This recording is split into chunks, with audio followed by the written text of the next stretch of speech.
오늘 하나님께서 우리에게 주신 말씀은 스가랴 2장 1절에서 13절입니다. 스가랴서 2장 1절에서 13절 함께 교독하겠습니다. 제가 먼저 1절 봉독합니다.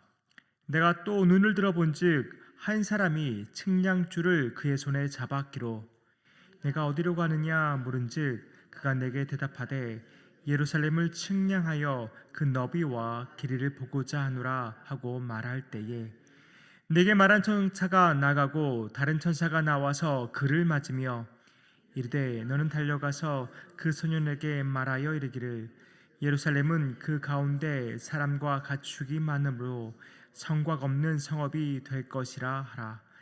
여호와의 말씀에 내가 불로 둘러싼 성곽이 되며 그 가운데에서 영광이 되리라. 오라 너희는 북방 땅에서 도피할지어다. 여호와의 말씀이니라. 이는 내가 너희를 하늘 사방에 바람같이 흩어지게 하였음이니라. 여호와의 말씀이니라. 바벨론 성에 거주하는 시온아 이제 너는 피할지니라. 만군의 여호와께서 이같이 말씀하시되 영광을 위하여 나를 너희를 노력한 여러 나라로 보내셨나니 너희를 범하는 자는 그의 눈동자를 범하는 것이라. 내가 손을 그들 위에 움직인즉 그들이 자기를 섬기던 자들에게 노략거리가 되리라 하셨나니 너희가 만군의 여호와께서 나를 보내신 줄 알리라. 여호와의 말씀에 시온에 따라 노래하고 기뻐하라. 이는 내가 와서 네 가운데에 머물 것임이라.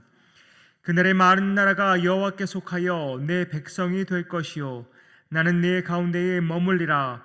내가 만군의 여호와께서 나를 네게 보내신 줄 알리라. 여호와께서 장차 유다를 거룩한 땅에서 자기 소유를 삼으시고 다시 예루살렘을 택하시리니 같이 읽습니다. 모든 육체가 여호와 앞에서 잠잠할 것은 여호와께서 그의 거룩한 처소에서 일어나심이니라 하라 하더라. 아멘.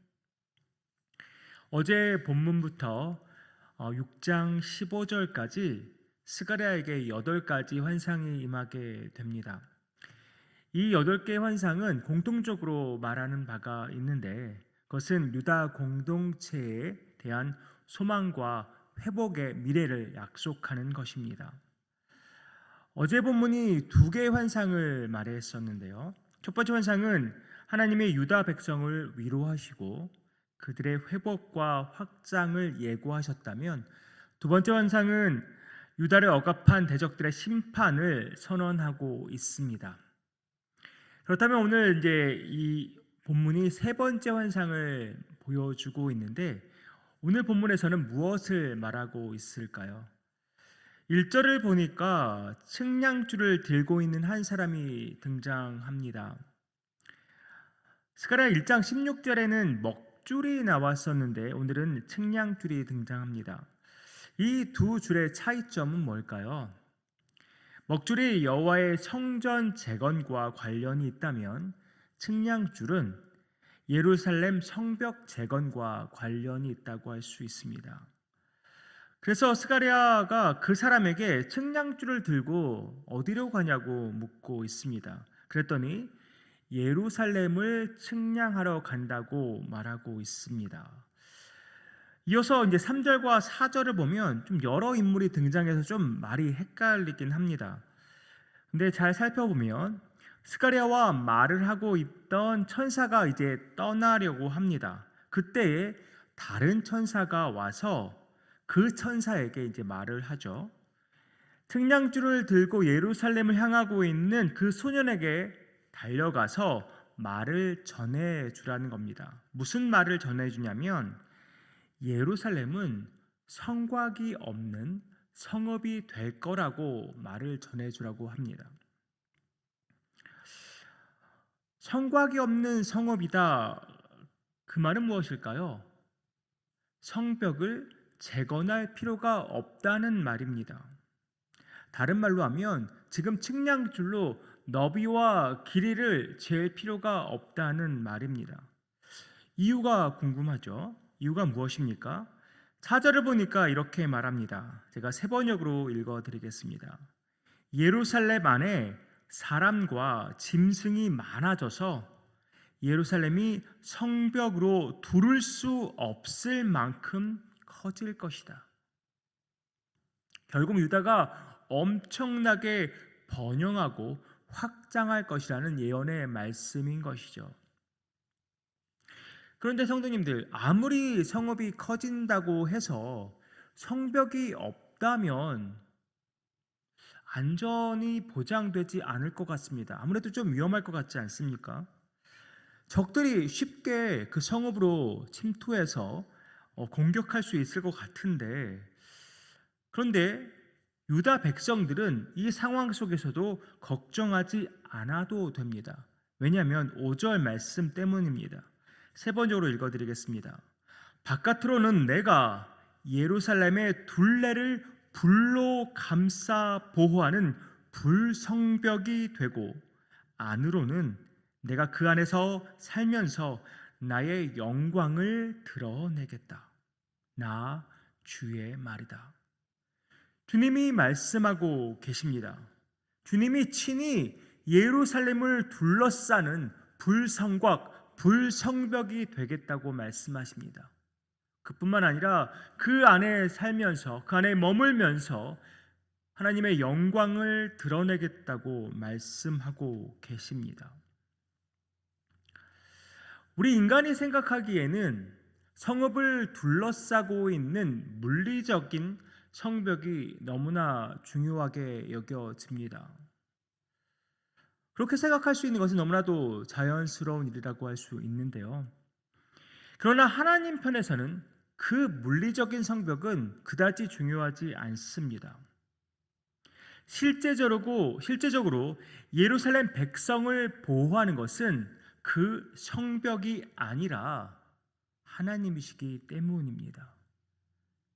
북이스라엘과 남유다가 성벽이 없어서 적들의 침투를 받아서 멸망한 것입니까? 그렇지 않습니다. 성벽이 있었지만 적들은 예루살렘을 침투했고 멸망시켰습니다. 그것은 하나님께서 그것을 허용하셨기 때문입니다. 그러나 하나님께서 그들을 지키시면 안전합니다. 하나님이 그들의 성벽이 되시면 안전합니다. 그들의 조상은 광야에서 40년 동안 광야 생활을 했습니다. 그때 하나님께서 어떻게 하셨습니까? 불기둥으로 그들을 안전하게 인도하시는 것을 경험했었습니다. 불기둥, 불성곽 다 하나님의 임재를 상징합니다. 하나님께서 임재하시면, 하나님께서 함께 하시면 안전합니다. 하나님께서 이러한 환상을 보여주시는 이유가 있을 텐데요. 당시 상황을 생각해 보면 좀 더 이해가 쉬울 것 같습니다. 당시 이스라엘 백성들은 이제 포로 생활에서 돌아와서 성전을 재건하고 있는 상황입니다. 하지만 워낙 예루살렘이 폐허로 변했다 보니까 예루살렘 성 주변에서 임시 처소를 만들어 놓고 살고 있었습니다. 그래서 지금 이 백성들은 성전을 재건하고는 있지만 이 주변 상황을 둘러봤을 때는 여전히 그들에게는 희망이 없어 보입니다. 절망과 좌절의 마음이 들 수밖에 없는 상황입니다. 과연 이 시온의 회복이 오기는 할 것인가 라는 회의적인 마음이 들 수밖에 없는 상황이었습니다. 그러한 마음을 품고 있는 백성에게 하나님은 스가랴를 통해서 지금 말씀하고 계신 것입니다. 예루살렘은 이제 성벽을 두를 수 없을 만큼 엄청나게 번영하고 확장될 것이라고 하나님은 예언의 말씀을 주고 계신 것입니다. 그리고 그것만이 아니라 주 하나님께서 그들을 친히 보호하시겠다고 약속하고 계십니다. 이제 그러니 북방 땅에서 이제 도피하라고 말씀하십니다. 무슨 말이냐면 다시 돌아오라는 것이죠. 지금 현재 상황은 그다지 밝은 미래가 보이지 않지만 내가 분명히 너희를 번영케 하고 확장시킬 것이다. 그러니 돌아오라는 것입니다. 그리고 약속하십니다. 내가 너희를 눈동자같이 지키고 너희를 괴롭힌 그 적들을 심판할 것이다. 그렇게 회복을 약속하고 계십니다. 또 10절에서는 이렇게 명령하십니다. 시온에 따라 노래하고 기뻐하라. 왜 노래하고 기뻐하라고 하십니까? 여호와께서 오셔서 그들 가운데 머물 것이기 때문입니다. 주 하나님께서 이제 오셔서 우리와 함께 하실 것이기 때문입니다. 유다 백성에게만 머무시는 것이 아닙니다. 11절을 보니까 그날에 많은 나라가 여호와께 속하여 내 백성이 될 것이요 나는 내 가운데 머물리라. 예루살렘 유다뿐만이 아니라 많은 나라가 하나님의 백성이 될 것입니다. 이 약속은 스가랴 시대에만 국한된 것이 아니라 온 세대를 거쳐서 이루어질 약속입니다. 하나님께서 이사야를 통해서 예언하셨던 말씀을 신약시대 요셉에게 천사가 말하고 있습니다. 마태복음 1장 23절입니다. 보라, 처녀가 잉태하여 아들을 낳을 것이요 그의 이름은 임마누엘이라 하리라 하셨으니 이를 번역한즉 하나님이 우리와 함께 계시다 함이라. 하나님은 메시아이신 예수 그리스도를 이 땅에 보내셔서 하나님께서 지금까지도 그의 백성과 함께 하셨고 앞으로도 함께 하실 것을 분명하게 보여주셨습니다. 그뿐이 아닙니다. 예수 그리스도는 십자가에서 대속을 이루셨습니다. 우리의 모든 죄값을 치르고 우리를 죄에서 구원해 주셨습니다. 그것으로 끝이 아닙니다. 죽으셨던 예수 그리스도는 사망 권세를 이기시고 다시 사셨습니다. 이제 예수 그리스도를 믿고 영접한 모든 자는 하나님의 자녀요 하나님의 백성이 될 수 있습니다. 그렇게 하나님 나라는 계속해서 확장되어져 가고 있습니다. 하나님의 언약은, 하나님의 약속은 한치의 오차도 없이 신실하게 성취되고 있고 예수 그리스도께서 오시는 그날 완전하게 온전하게 이루어질 것입니다. 따라서 오늘을 살아가고 있는 우리는 하나님의 그 신실하심을 믿고 담대히 살아가야 합니다. 하나님께서 우리와 함께 하시면서 우리를 눈동자같이 지키시고 보호하시겠다고 약속하십니다. 우리는 그 약속을 신뢰해야 합니다. 우리가 하나님을 신뢰하는지 신뢰하지 않는지를 무엇으로 알 수 있냐면 우리가 우리의 성벽을 무엇으로 쌓고 있는지를 보면 알 수 있습니다. 하나님 말고 다른 것으로 우리의 성벽을 쌓고 있다면 우리는 지금 하나님을 온전히 의지하지 않고 있는 것입니다. 그렇다면 우리는 실패할 수밖에 없습니다. 우리는 넘어질 수밖에 없습니다. 불성곽 대신 하나님 말고 무엇이 우리를 지키고 보호해 줄 수 있겠습니까? 아들을 아끼지 않고 우리에게 내어주신 하나님께서 우리와 함께 하시는데 그분 말고 우리가 누구를 신뢰할 수 있겠습니까? 약속한 것은 반드시 신실하게 지키신 하나님을 우리가 신뢰하면서 나가기 원합니다. 어제도 오늘도 내일도 영원토록 우리와 함께 하시면서 우리의 삶을 인도하시고 또 우리의 삶 속에서 우리를 보호하시고 우리에게 가장 선한 것으로 베풀어 주시는 그 하나님, 오늘도 신뢰하면서 나가는 우리 모두 되기를 원합니다.